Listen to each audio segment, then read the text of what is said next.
Why, hello there, ladies and gentlemen, boys and girls, children of all ages. My name is Mr. Dogbot333, and welcome back to Hearts of Iron 4, The New Order as Tyumen. Last video, we started working on our own designs for armored vehicles.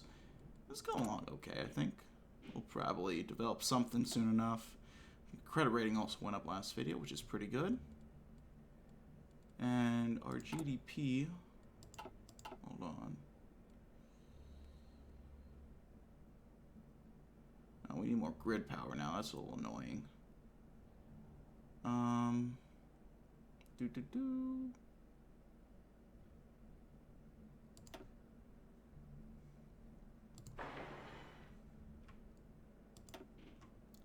Move that up to there and get that built as soon as possible. And then, clock is breaking. It's not spooky at all. Economy. Our own design's going.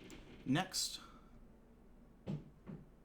let us study the performance. Until this point, we've made great strides in tank designs and theoretical applications. Now that we've entered the construction phase, it is imperative that we move to practical fields. Accurate measures of their abilities in the field is consequentially vital. What better way to investigate the performance of our tanks than to have them perform combat trials? Seeing how they move and fight in a controlled environment will give our scientists badly needed data about their abilities and allow us to make whatever modifications we need based off of hard numbers.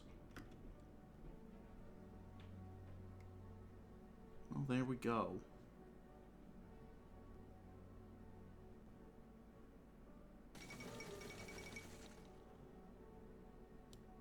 Instead, along with the Regent.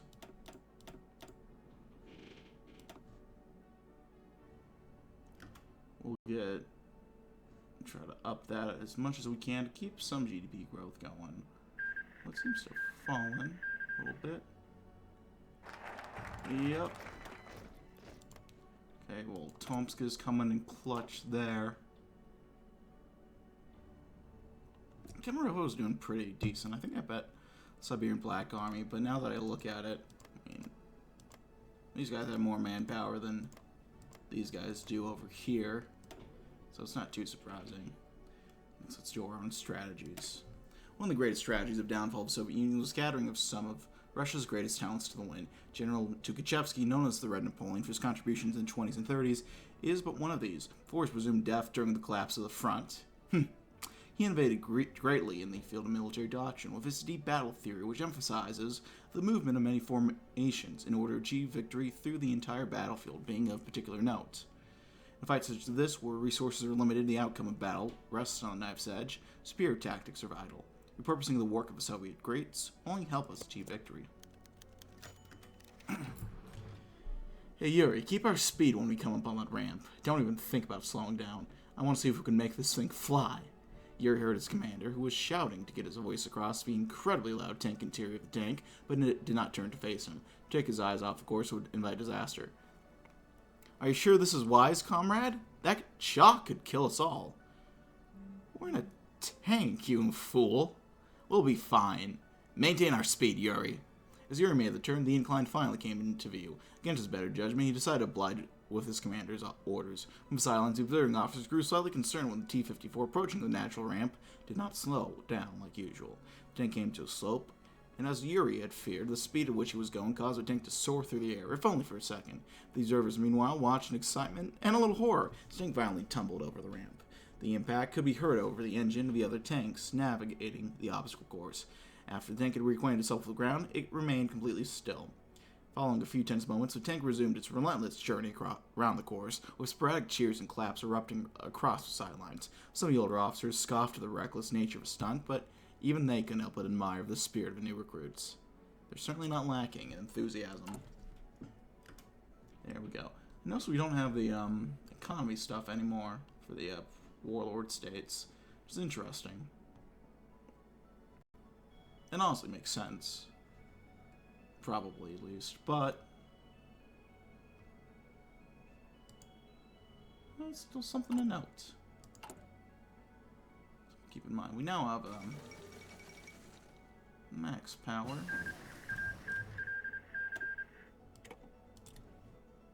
Here we go. Got a research slot available. Let's go ahead and do some more stuff. Let's do industry management. Cheetah's doing... We're doing okay.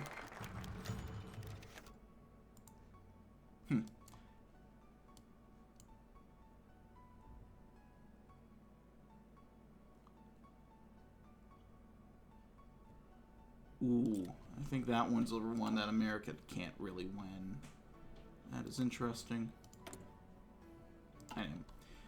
Salutations, fellow comrades of the Red Army Officer Armored Corps. You've been gathered here today to be taught how to effectively use armored units to exploit breakthroughs on the field. I want you to start today's lesson by throwing out anything you currently know about waging war with armor. Gonna be frank, times have changed since the war against the fascists, and relying on tactics was nigh on suicidal. The armored officers that made up the class particularly took notes as the general spoke. The room was overwhelmed by the sound of pencil work. Going to today's battlefields without being aware of what dangers are in store would be a total disaster. Man-portable rocket systems and specialized munitions give the enemy tank-killing power like you wouldn't believe. You must learn how to adapt in order to survive, comrades. Taking my words to heart during our little class today will be the deciding factor between rolling on to glorious victory or perishing in fiery doom. Make no mistake, comrades, you will be worse than useless to the Red Army if you die and take your expensive tanks with you, so be sure to pay attention. The officers were scratching away their notebooks, glancing up every so often, give their teacher the indication that they were indeed listening. Now, any questions before we move on? Go ahead and do something now with this. Let's do new schools. And then let's study the results. Now that we've performed closed trials, the next step for our burgeoning tank program is live fire incidents. In battle, events proceed that cannot be predicted simply by using observations produced in the safe environment of testing grounds, and tank crews act far differently than in real combat. For better or worse, there are many opportunities to enter a fight in warlord Russia. Bandits and raiders have plagued the country for years, preying on peasants and making administration difficult. Sending our tanks after them provide a relatively low-risk way to gather results, as well as freeing the people from their longtime oppressors. So we'll be done with these focuses soon. And we'll be able to do some schmoota stuff.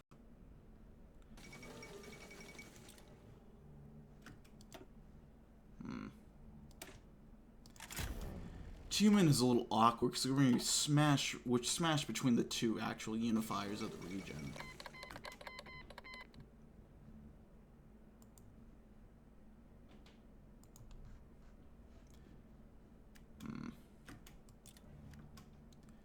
I'll probably give the edge to Yakutsk at this point, which will be interesting.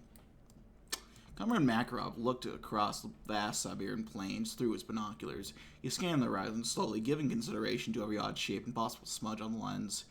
Eventually he discovered his target. He put the binoculars away and signaled the rest of his squad. It was time to move out. A group of tanks hummed across the flat earth. The bandit camp fell with little resistance. The shoddy temporary tents were easily crushed by 25 tons of Soviet engineering. The bandits themselves put up a weak defense with small arms before scrambling off in all directions. A few were captured, not as many as Captain Makarov would have liked, but the mission was still an overall success. The bandits wouldn't be able to terrorize local villages without their supplies.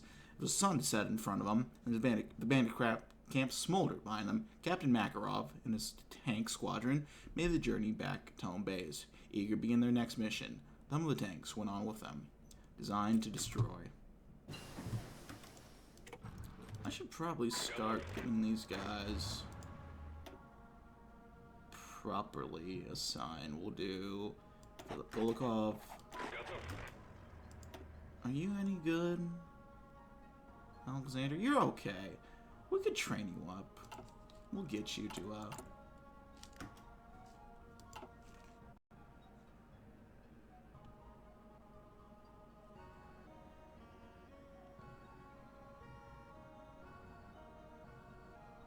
get you to somewhere a more competent place. Let's get the tech going.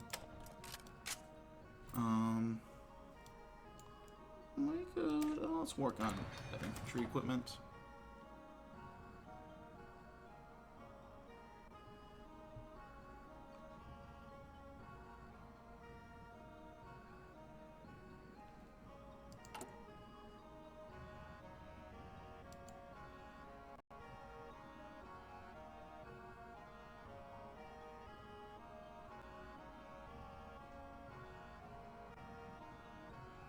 Yep, all coming together.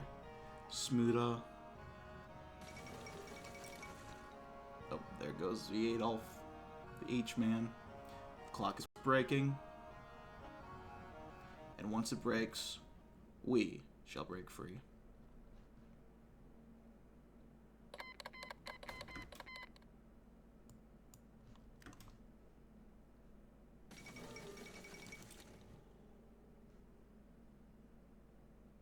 So where that slowdown starts to really kick in.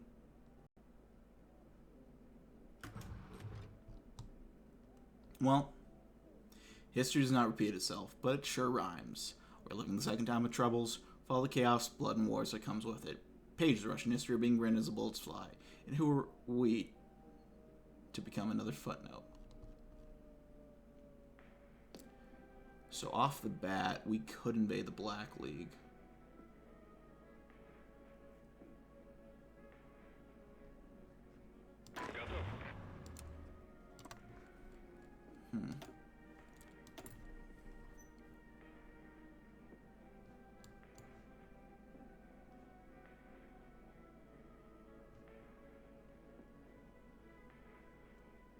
Let's see what we got. Armor professionalism. That would be good.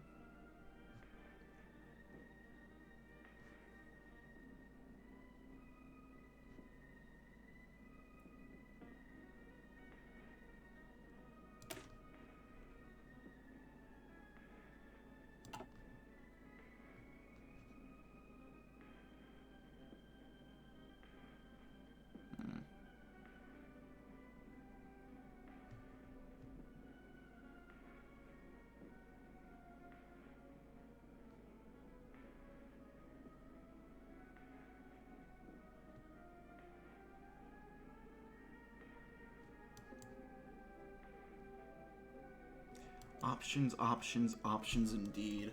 But we can't pick them right now anyway, so let's call forth a new Congress.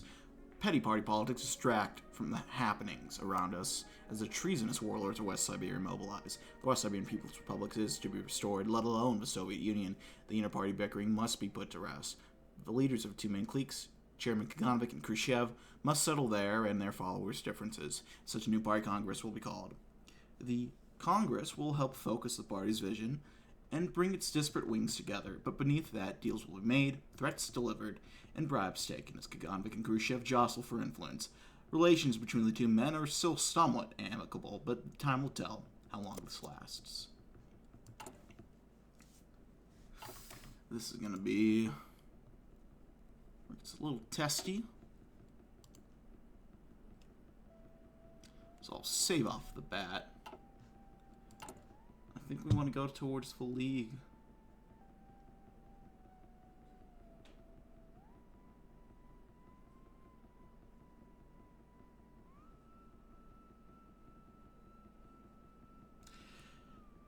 Yeah.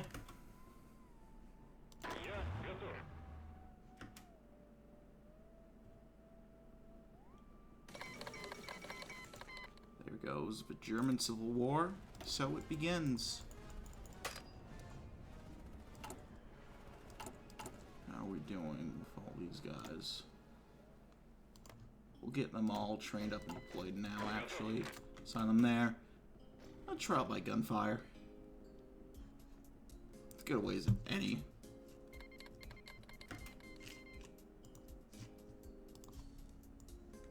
If we can knock one down, the other, I think, will come easily enough.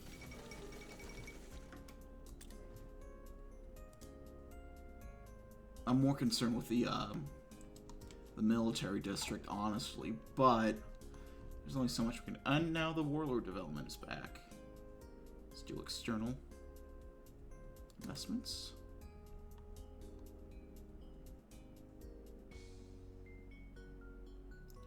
Let's train our troops.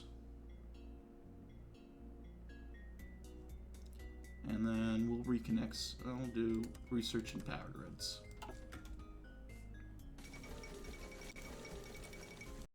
Yep. All the cards are starting to fall.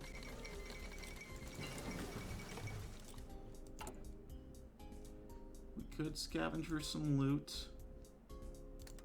Just in case, I guess. Get a fair bit of chaos coming. But we can prove our, well, yeah, we can prove our victories now.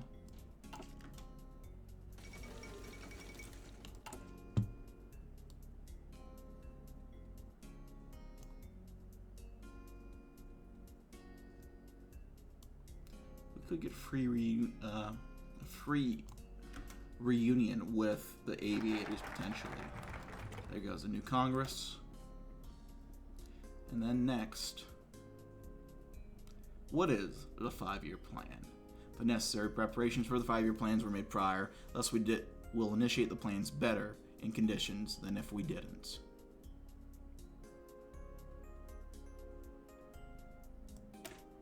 Beneath layers of concrete is a deep, dark, and dank bunker. Party members reunite. Their conversations are occasionally interrupted as the whole room jitters. The legacy of lost wars lingers, a far cry from the halls of Moscow, but it has to make do if the Communist Party has hope of returning there.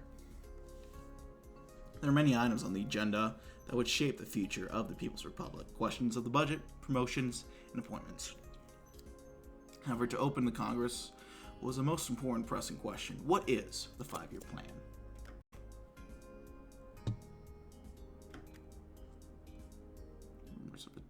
Attack. Well, hopefully it's just gonna be these guys, and if it's these guys, we can take them out. If it's the other guys, I'm a little nervous. Noises echoed through the halls of the government bunker in Tyumen. Outside the doors of one empty room, muffled sounds could be heard from 2 men. Suddenly, the door came flying open as the 2 men, alongside their shouting, erupted in the room. We've been over this, Khrushchev. We need to focus on the military for the upcoming war. The economy is important, but a new economic plan like yours isn't going to help.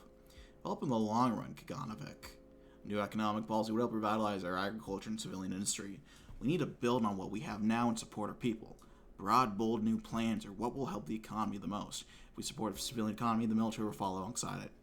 Ah yes, the civilian economy does sound nice. I'm sure the bombs overhead right now or the raiding parties on our borders would agree with your assessment. Wake up, Khrushchev. We are at war. New economic policy won't help when we need artillery and guns. Neither will a military build-up. Oh, sure, it might help now, but we'd be left with a great deal of industry in hands with nothing to do when this is all over. Besides, where exactly are you going to store all these equipment without getting blown up by one of those damn bombs? Armies are only as healthy as their soldiers. Things like agriculture, like food, are important. Khrushchev's last report only caused the debate to flare up again. Back and forth, the two bickered, now thinking of dragging some unfortunate party members into the discussion. At its current rate, however, the debate was far from over. This continued for another 2 hours. Leftist moment. I think on that note, I'll go ahead and leave things there. Thanks always for watching, gang. Like if you like, dislike, didn't leave any comments, feedback down in the comment section below. I read all the comments I get, and I appreciate any feedback you might have for me. Check out my various links down in the description box below. Hit the sub button for notification bell for uploads weekdays as well as occasionally Saturdays. I thank you all for watching. Oh, it is the Black League trying to declare war on us. We'll be okay.